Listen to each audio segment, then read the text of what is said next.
C R Neelakantan, അതായത് സന്ദീപ് വാര്യരുടെ ഈ കൂടുമാറ്റം കേരളത്തിൻ്റെ രാഷ്ട്രീയത്തിൽ എന്തെങ്കിലും ചലനങ്ങൾ ഉണ്ടാക്കുമോ എന്നതല്ല എനിക്ക് താങ്കളിൽ നിന്ന് അറിയാനുള്ളത്. സരിനാകട്ടെ അല്ലെങ്കിൽ സന്ദീപ് വാര്യരാകട്ടെ, ഇവരൊക്കെ തന്നെ ഒരു തെരഞ്ഞെടുപ്പിന് തൊട്ടു മുൻപ് സ്വീകരിക്കുന്ന നിലപാടുകളുമായിട്ടാണ് മറ്റൊരു രാഷ്ട്രീയ പാർട്ടിയിലേക്ക് പോകുന്നത്. മാത്രമല്ല ഇവരെല്ലാം ഏതെങ്കിലും ഒരു പാർട്ടിയിലേക്ക് അംഗത്വത്തിലേക്ക് കടക്കുന്നതിന് മുൻപ്, അതായത് സരിൻ CPM എത്തുന്നതിന് മുൻപ് അല്ലെങ്കിൽ സന്ദീപ് വാര്യർ കോൺഗ്രസിലേക്ക് എത്തുന്നതിന് മുൻപ് ഇവരെക്കുറിച്ച് പല അഭ്യൂഹങ്ങളും ഉണ്ടായിരുന്നു. സരിനെ കുറിച്ച് കേട്ടത് താങ്കൾക്ക് ഓർമ്മയുണ്ടാകുമല്ലോ. BJP നേതൃത്വവുമായി ചർച്ച നടത്തുന്നു, അതിനുശേഷം പിന്നീട് ഇടതുപക്ഷത്തേക്ക് പോകുന്നു, സീറ്റ് ഉറപ്പാക്കുകയായിരുന്നു സരിൻ്റെ ലക്ഷ്യം എന്നതായിരുന്നു നേരിട്ട് ഒരു ആക്ഷേപം.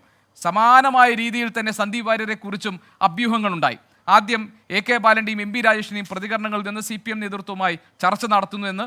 പിന്നീട് നമ്മൾ കേട്ടത് മണ്ണാർക്കാട്ടെ CPയുടെ പ്രാദേശിക നേതൃത്വവുമായി മണ്ണാർക്കാട്ടെ സീറ്റിന് വേണ്ടി അത് ഉറപ്പാക്കിക്കൊണ്ട് അങ്ങോട്ട് പോകാൻ ചർച്ചകൾ നടക്കുന്നു എന്ന് സന്ദീപ് വാര്യർ അതൊക്കെ തള്ളി പറഞ്ഞെങ്കിലും. അപ്പോൾ ഇങ്ങനെ സ്വന്തം സ്ഥാനം ഉറപ്പിച്ചുകൊണ്ട് അതിനനുവാദം കിട്ടുന്ന അതിനനുമതി കിട്ടുന്ന ഇടത്തേക്ക് പോവുക, ബാക്കിയെല്ലാം പിന്നീട് ബാക്കി എല്ലാ രാഷ്ട്രീയ പ്രത്യയശാസ്ത്ര ബോധ്യങ്ങളും അതിനെ അങ്ങ് പണയപ്പെടുത്തിക്കൊണ്ട് അങ്ങോട്ട് പോവുക എന്ന തീരുമാനത്തിലേക്ക് നേതാക്കൾ മാറുന്ന ഉത്തരേന്ത്യൻ ശൈലി കേരളത്തിൽ കാണുകയാണ്. ഞാൻ OK വാസു മാസ്റ്ററൊക്കെ പോയ കാര്യം വിസ്മരിക്കുന്നില്ല. അങ്ങനെ മാറുകയാണോ കേരളം താങ്കളുടെ നിരീക്ഷണത്തിൽ? ഒരു കാര്യം ഗോപീകൃഷ്ണൻ, തുടക്കത്തിൽ എൻ്റെ പൊതു അഭിപ്രായം, അധികാര രാഷ്ട്രീയമാണ് നമ്മൾ ചർച്ച ചെയ്യുന്ന വിഷയം, ധാർമ്മിക രാഷ്ട്രീയമല്ല എന്ന കാര്യം ആദ്യം തീരുമാനിക്കുക. എല്ലാവരും ഇന്നലെ പ്രതിപക്ഷ നേതാവിൻ്റെ ഒരു ഇൻ്റർവ്യൂ ഞാൻ കണ്ടു. അദ്ദേഹത്തോട് മുഖ്യമന്ത്രി ആവുമോ അങ്ങെന്ന് ചോദിച്ചപ്പോൾ അദ്ദേഹം പറഞ്ഞു, മുഖ്യമന്ത്രി ആകാൻ എനിക്ക് താല്പര്യമില്ല എന്ന് ഞാൻ പറഞ്ഞാൽ അത് അസത്യമാണ്, പക്ഷേ മുഖ്യമന്ത്രി വേറെ രീതിയിലാണ് തീരുമാനിക്കപ്പെടുക. ഞാൻ പറഞ്ഞത് ജയപ്രകാശ് നാരായണൻ്റെയോ എന്തിന് മഹാത്മാഗാന്ധിയുടെയോ ഒരു രാഷ്ട്രീയം അല്ല ഇന്ന് നമ്മൾ ഇവിടെ ചർച്ച ചെയ്യുന്നത്.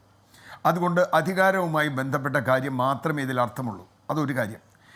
പിന്നെ ജനാധിപത്യത്തിൽ ആർക്കും ഏത് സമയവും പാർട്ടി മാറാം. പാർട്ടി മാറിയ നൂറുകണക്കിന് ആളുകളുണ്ട്. കോൺഗ്രസിന് CPMലേക്ക് പോയവരുണ്ട്, CPM നിന്ന് BJPയിലേക്ക് പോയവരുണ്ട്, കോൺഗ്രസിന് BJPയിലേക്ക് പോയവരുണ്ട്. ഇപ്പോൾ വളരെ ധാർമ്മികമായി BJPയുടെ സുഹൃത്ത് പറയണ കേട്ടിട്ട് എനിക്ക് ചിരി വന്നുപോയി.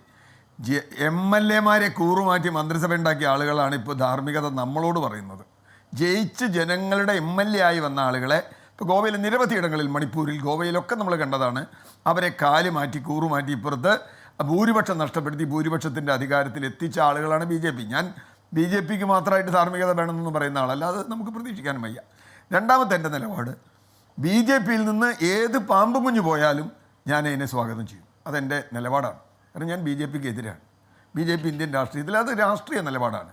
അപ്പോൾ BJPക്ക് ഏതെങ്കിലും തരത്തിൽ ദോഷമുണ്ടാക്കുന്ന, അതിപ്പോൾ നേരത്തെ പറഞ്ഞതുപോലെ AK ബാലൻ പറഞ്ഞതുപോലെ CPMലേക്ക് പോയാലും, മണ്ണാർക്കാട് CPI ആയിട്ട് പോയാലും, ഇപ്പോൾ കോൺഗ്രസിലേക്ക് പോയാലും, സന്ദീപ് വാര്യർ പോയത് സന്ദീപ് വാര്യരുടെ വ്യക്തിപരമായ മെറിറ്റ് കോൺഗ്രസിലേക്ക് പോകുമ്പോഴൊന്ന്, CPMലേക്ക് പോകുമ്പോൾ വേറൊന്ന് എന്ന് പറയുന്ന രാജേഷിൻ്റെ നിലപാടിനോട് എനിക്ക് യോജിപ്പില്ല.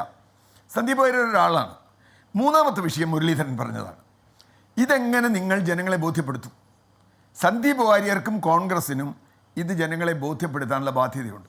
CPM ആ ബാധ്യത വരുന്നതിന് മുമ്പ് അദ്ദേഹത്തിന് സ്ഥാനം കൊടുത്തു. അതാണ് എനിക്ക് സരിനോടുള്ള പ്രശ്നം. സരിന് മാറാനുള്ള എല്ലാ അവകാശമുണ്ട്. പക്ഷേ സരിൻ തൻ്റെ നിലപാട് പിണറായി വിജയനെ അടിമുടി തെറി പറയുന്ന നിലപാടുകൾ തലേ ദിവസം വരെ ഇട്ടിട്ട് പിറ്റേ ദിവസം രാവിലെ വന്ന് ഞാൻ കോൺഗ്രസ് CPMൻ്റെ സ്ഥാനാർത്ഥിയാണെന്ന് പറയണം. ഇത് എക്സ്പ്ലെയിൻ ചെയ്യാൻ ടൈം കൊടുക്കൂ. ഒരാളെ ഇപ്പം ഞാൻ CPMൽ 30 വർഷം മെമ്പറായിരുന്ന ആളാണ്. രാവിലെ ചെറിയ ചെന്ന് ഞാൻ CPMലാണെന്ന് പറഞ്ഞാൽ എന്നെ CPMലൊന്നും എടുക്കുക, CPMലെന്നല്ല അതിൻ്റെ അടുത്തേക്ക് അടുപ്പിക്കില്ലായിരുന്നു ആ കാലത്ത്. കാരണം എന്താ, അവിടെ ആദ്യം ഒരുപാട്, ഇപ്പോൾ ജയരാജന് അറിയാം, അവിടെ ഒരുപാട് കടമ്പകൾ കിടന്നിട്ടാണ് നിങ്ങൾ CPMൽ ഒരു മെമ്പർഷിപ്പ് കിട്ടുന്നത്, ഒരു സ്ഥാനാർത്ഥിത്വം കിട്ടുന്നത്. ഇപ്പം അങ്ങനെയൊന്നുമില്ല. അതുകൊണ്ട് ഗോപീകൃഷ്ണൻ ചോദിച്ച ചോദ്യത്തിലേക്ക് വരികയാണ്. ഒരു പ്രത്യയശാസ്ത്ര ദാർഢ്യത്തിൻ്റെയും പ്രശ്നം നമ്മളിവിടെ ചർച്ച ചെയ്യേണ്ട കാര്യമില്ല. ഇതിൽ പ്രത്യയശാസ്ത്രത്തിൻ്റെ പ്രശ്നമേ ഇല്ല. ഇതിൽ കാര്യം തീർച്ചയായിട്ടും അതിൽ അധികാരമോഹമുണ്ട്. ഞാൻ സന്ദീപ് വാര്യർ അധികാരമോഹി അല്ലാത്ത ഒരാളാണെന്നൊന്നും ഞാൻ പറയുന്നില്ല. അദ്ദേഹത്തിനും അധികാരമോഹമുണ്ട്, സരിനും അധികാരമോഹമുണ്ട്. ഇപ്പോൾ നേരത്തെ OK വാസു മാസ്റ്റർ കാര്യം പറഞ്ഞു. OK വാസു മാസ്റ്റർ എന്ന വലിയ വിഷം, ഇത് അദ്ദേഹം ഒരു പ്രതിയായിരുന്നു. OK വാസു മാസ്റ്റർ മാത്രമല്ല ഗോപീകൃഷ്ണ, പട്ടാമ്പി കോളേജിലെ സെയ്താലിയുടെ കൊലപാതകിയായിരുന്ന ശങ്കരനാരായണൻ ഒരു സുപ്രഭാതത്തിൽ നമ്മൾ വേറൊരു പേരിൽ കുന്നംകുളത്തെ MLA ആവുന്നു CPMൻ്റെ. സെയ്താലി എനിക്ക് വൈകാരികമായി ബന്ധമുള്ള ആളാണ്. അന്ന് ഞാൻ SFIയിൽ പ്രവർത്തിക്കുന്ന ആളാണ്.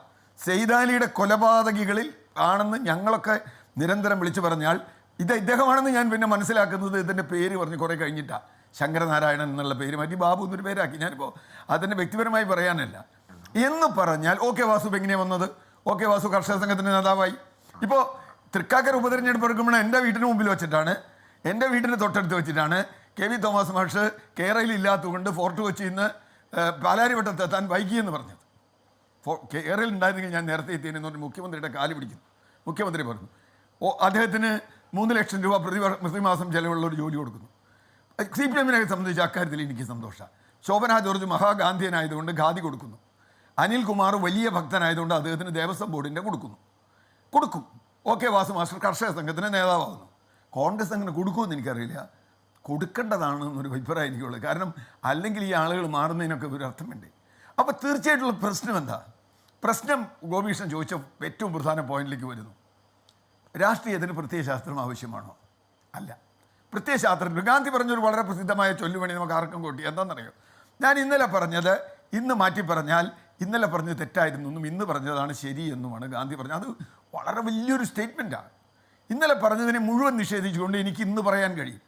ഇന്നലെ പറഞ്ഞ് തെറ്റായിരുന്നു എന്ന് ബോധ്യം വന്നാൽ. പക്ഷേ അത് ഗാന്ധിക്ക് മാത്രം ബോധ്യപ്പെട്ടാൽ പോരാ.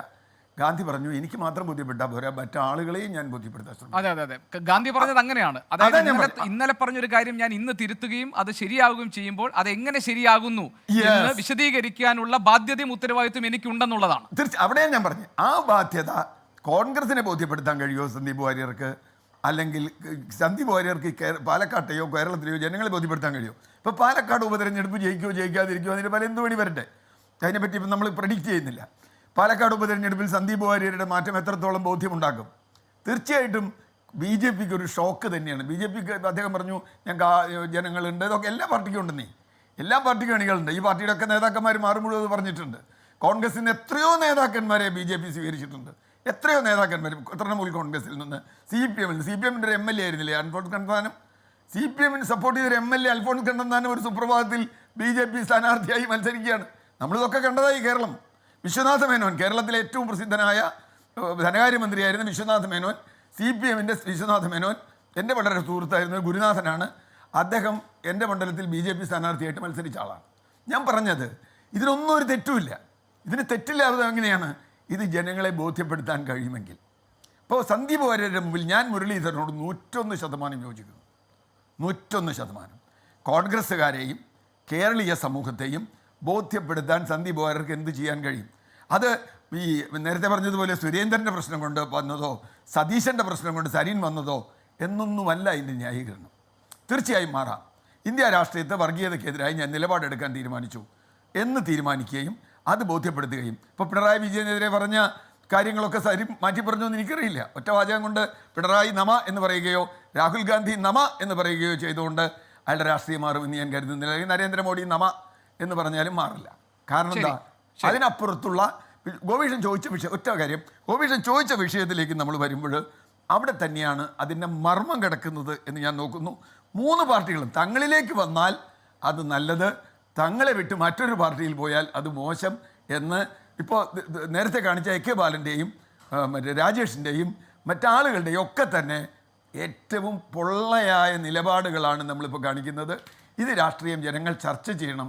പാലക്കാട് ഉപതെരഞ്ഞെടുപ്പിൽ മാത്രമല്ല ഇനി വരുന്ന കാലത്തും എന്നാണ് എൻ്റെ അഭിപ്രായം.